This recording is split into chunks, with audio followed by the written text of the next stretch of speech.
All right. So it's kind of a bummer, but yes. Introduce the gentleman we have with us here today. Yeah, so I met Tyler Blake at, there was a public hearing at the Public Service Commission earlier this week, and met him there. He's created his own, I'm real active in this stuff, and we sometimes have petitions and stuff. He created his own petition on his own, and just real passionate, and so I just thought I'd bring him in here and introduce him to your listeners, and I think there might be some interest in what he has to say too. Tyler, good morning. Welcome to the show. Hey, good morning. It's nice to have you on me. Hold on one second. We got no microphone there on him. No, we got it now. Go ahead. I'm sorry. Hey, it's nice to have you on the show, or have me on the show this morning. You're already taking over my show. I like that. Oh, nice. Glad I can be on your show. Yeah. I'm just, it's actually Emmett's show. It's, Oh, just Emmett's so you show. know, All it's right, actually all right. Councilman Pepper's show. Anytime he's here. Why are you so interested in all this, Tyler? And what is your background? I mean, to tell us who Tyler Blake is. Yeah, definitely. So, so I moved up from West Virginia back in 2008. So I mean, I'm naturally a West Virginia native here. The biggest thing that I'm looking for right now, looking for a tech job. Currently unemployed right now. Lost my job recently, and then all of a sudden I see on Facebook a headline go across that says, "Hey, there's going to be a power rate hike of 17.6%." I'm like, there's no way. They've been doing this for, I mean, how many years now? 2020, 2021, 2022, 2023.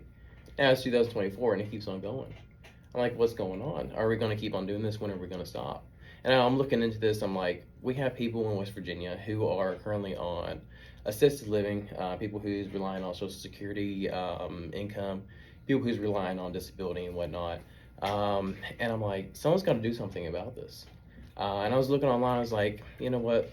Maybe there's something I can do about it. So I was doing some research. I was like, maybe I could start a protest in front of the Public Service Commission. Yeah, it's a little difficult to do, try to find some information about that. Right. So I was like, well, let's go ahead and just, let's start a petition. So I went online, found moveon.org, and I went ahead and started a petition called AEP Stop the Hike. It is to stop the Appalachian Power's 17.6% rate increase. So I started that petition. I'm thinking, maybe I'm not going to get much moving on it.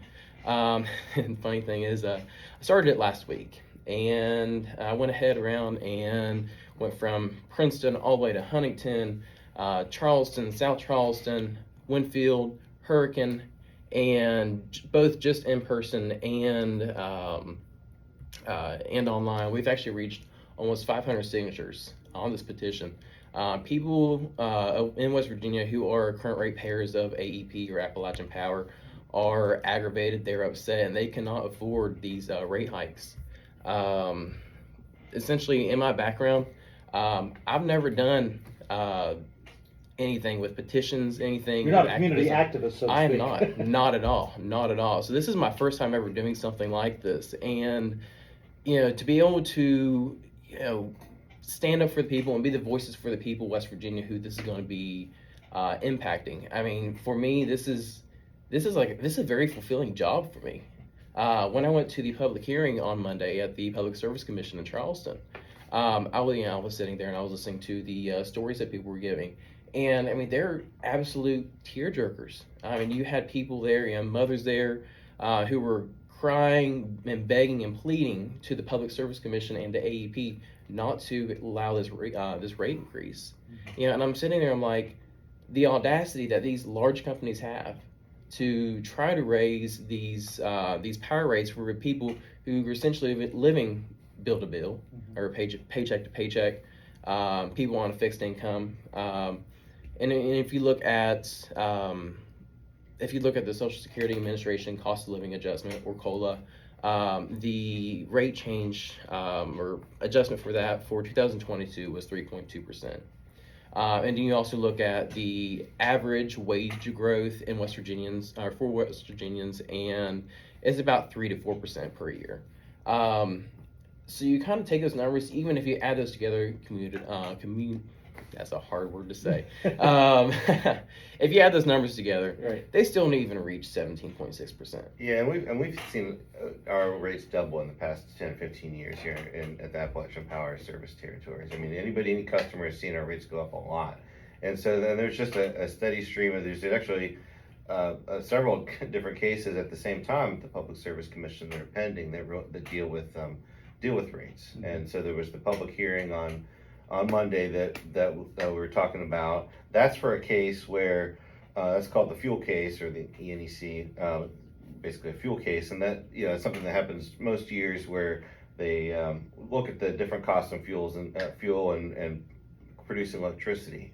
And so in that case, there's the AEP ordered too much coal. They lost money by actually just running the power plants to get rid of the coal because they had more coming in, they had too much there, and so because they lost this money, ratepayers are having to pick up the costs, and so that's one.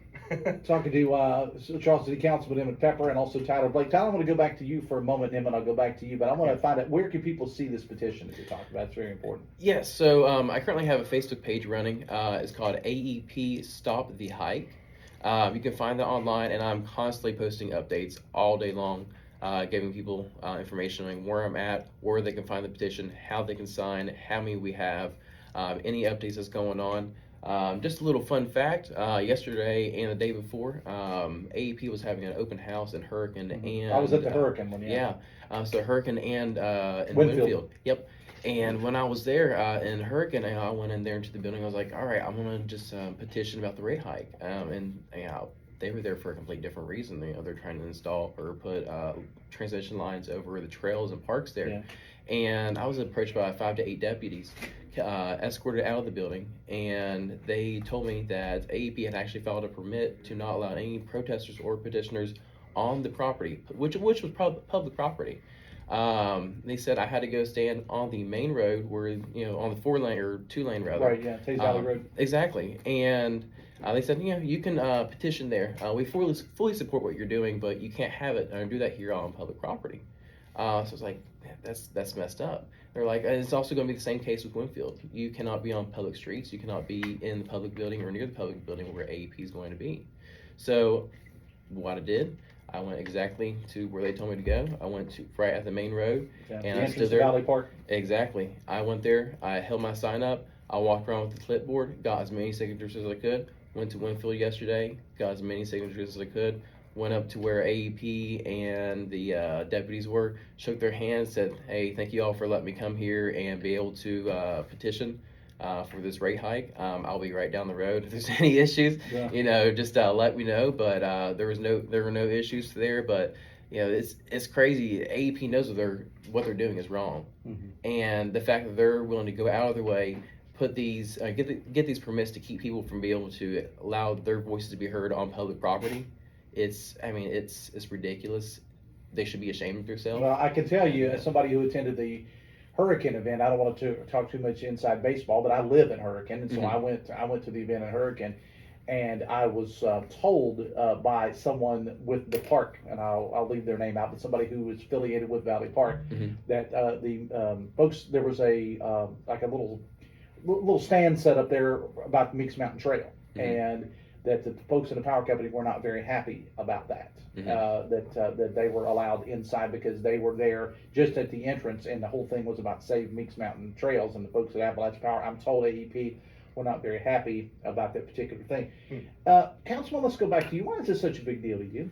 I know you're a public servant, and I applaud you for that. You do great things in the community and for the city council. But why is this such a big deal? Well, for thanks. you? Yeah. Well, this is my day job. One of the things I do in my day job. So, I represent attorney. I represent different organizations that go before the Public Service Commission and intervene in these cases. So we've intervened in that one. The case I just described about the buying too much coal and we burning the coal just to get rid of it, which costs ratepayers. And so there's this other case that's coming up that would be a much larger increase. According to the companies, it'd be $30 a month. Of course, we're in the city council hat too. I'm concerned about the constituents as well. Right, There's a lot of low-income folks that are going to be affected by that. Something that hasn't been as publicized in the rate case that we've been talking about, the bigger one, is that there's some pretty big increases in rates for small businesses, churches, and schools as well. Actually, higher percentages, 25-30% rate increases for those folks too. And the other thing that's maybe not been as well publicized that is concerning is that, if an individual looks at a big rate increase like that coming and says, well, gosh, maybe I should just buy some solar panels so I can cut some of my costs. They're actually making it hard, according to the proposal is to make it harder for people to even go solar, slashing the amount of a credit that you get if you have a solar panel. So it's kind of getting you a few different ways, and so we're real concerned about it. I'm involved with a coalition. Some of the groups that I represent, or all the groups I represent, are part of a larger coalition called West Virginians for Energy Freedom, and we are all very active at both the Public Service Commission, just educating people, because this stuff, if you want it to be complicated, it can get real complicated. You can get into Sure. Excel spreadsheets and all this stuff, but it really isn't as complicated as it needs to be. We would do a really great job of making sure we distill it down, taking a lot of information and making it accurate, but also understandable. All right. Give us the information on your petition again, Tyler. Where can people find that? Yeah, definitely. That's going to be on Facebook. AEP Stop the Hike. You can go on there and you can find the petition, link directly to it. Actually, I have a text number as well, 304-908-0089. You can text me directly, and it'll also automatically send you a text directly to the petition online as well, so you can sign it immediately there while you're waiting to be able to speak with somebody. So yeah, visit that page if you can. Your voice needs to be heard. You deserve to be heard. You're the one paying the bill. We want your voice to be heard. AEP needs to know you can't afford these rate increases. We really need to put a stop to this madness. Tyler, I appreciate you being here. Councilman Pepper, it's always a pleasure to have you on the show as well. Thanks again. I don't need you back. I'll just have him on. All right. Fair enough. All right, hang out with me 1 second, guys. 9:22. Dave Allen Show and 580 Live brought to you in part by Joots, Joot, for the best in security systems for both your home